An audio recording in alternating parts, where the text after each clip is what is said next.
Good day guys! So today meron tayong re-reviewin na sa tingin ko is truly something special. Isa siyang website na bound to be a game changer dito sa Pilipinas. So paano siya naging special? Panoorin niyo itong video na to.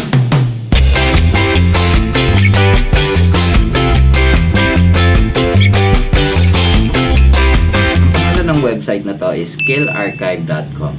And trust me, it's not just your ordinary platform. Kung ikaw ay isang professional, tenured employee, self-employed o kaya expert sa larangan ng profession mo, maging isa ka mang manufacturing worker, nurse, engineer, teacher, or kahit anong profession, particularly dito sa Pilipinas, maaari kang magturo sa website na ito sa pamamagitan ng video training courses kapalit ng isang napaka-fair na revenue share. Fair na revenue share? Paano naging fair? So dito sa website, makikita ninyo na isa siyang pay-per course platform. Primarily, ang focus ay mga kaalaman na covered ang lahat ng industriya sa Pilipinas. Yes, lahat ng industriya dito sa Pilipinas. So bakit siya fair? So ito yung pumukaw ng attention ko. As instructor, meron ka makukuha na 80% ng inyong revenue share sa bawat mag-avail ng training material na i-upload. Compared sa ibang online video training courses na usually nagbibigay lang sila ng mga 30 to 35%. So malaki, 80%. So ang laking tulong nito sa mga instructor. Malaking bagay yun sa mga instructor or sa trainer kasi sila yung nagtuturo, sila yung nag-share ng kaalaman. So it's right lang na bigyan sila ng just compensation doon sa sinishare nila para sa atin. Let's make a sample computation. So, compare natin si Skill Archive doon sa isang platform, hindi ko na siya i-mention, based sa 100 students na mag-a-avail ng course na i-upload nyo. So, let's assume na both platforms, ang presyo ng bawat isang course ay 250 pesos. Sa Skill Archive, ito yung makukuha ninyo. Samantalang sa platform, ito lang. Laking bagay, di ba?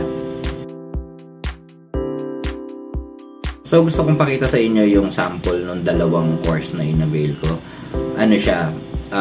Papakitaan ko lang kayo ng mga clips doon sa in-avail ko para lang makita ninyo kung ano yung itsura ng sinasabi ko na video courses. Hi! Ako si Bayani Vivansara at aking ituturo ang tungkol sa transport logistics.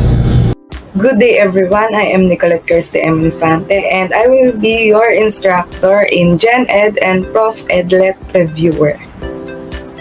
Lahat ng mga nag-upload dito, nire-review siya ng admin based sa quality ng course bago ito i-publish sa website.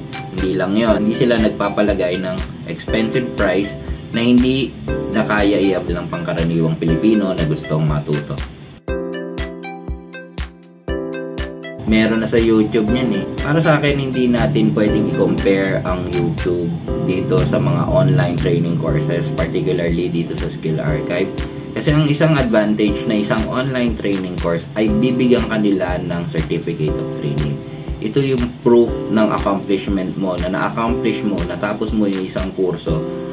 Di naman nag-i-issue ng certificate si University of YouTube, di ba?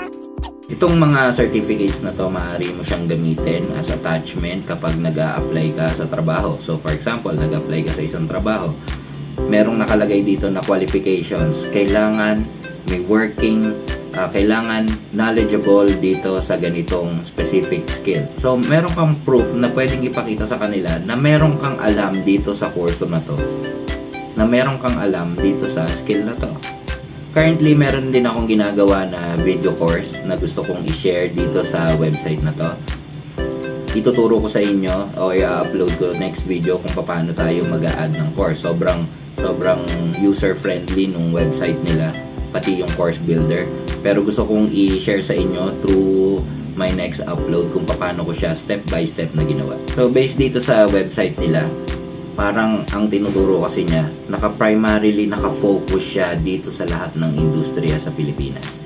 So, wala pang nagko-consolidate ng ganon,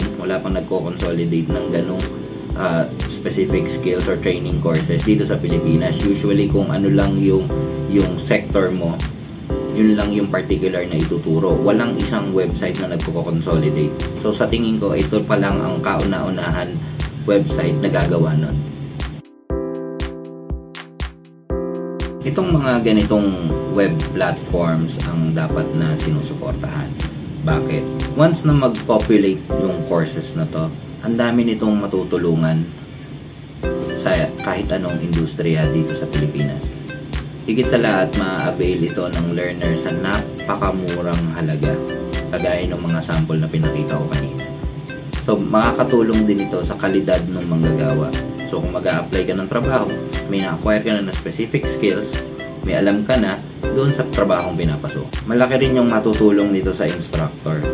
Kasi maraming mga instructor na ang advocacy ay makatulong at kumita lang kahit konting halaga. Kung sa YouTube platform mo siya ilalagay, hindi ka kikita ng ganun. Hindi yan makakatulong sa ano mo.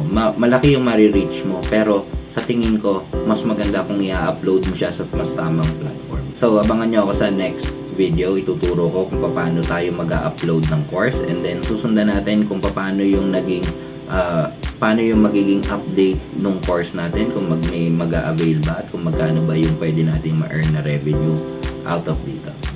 Thank you guys.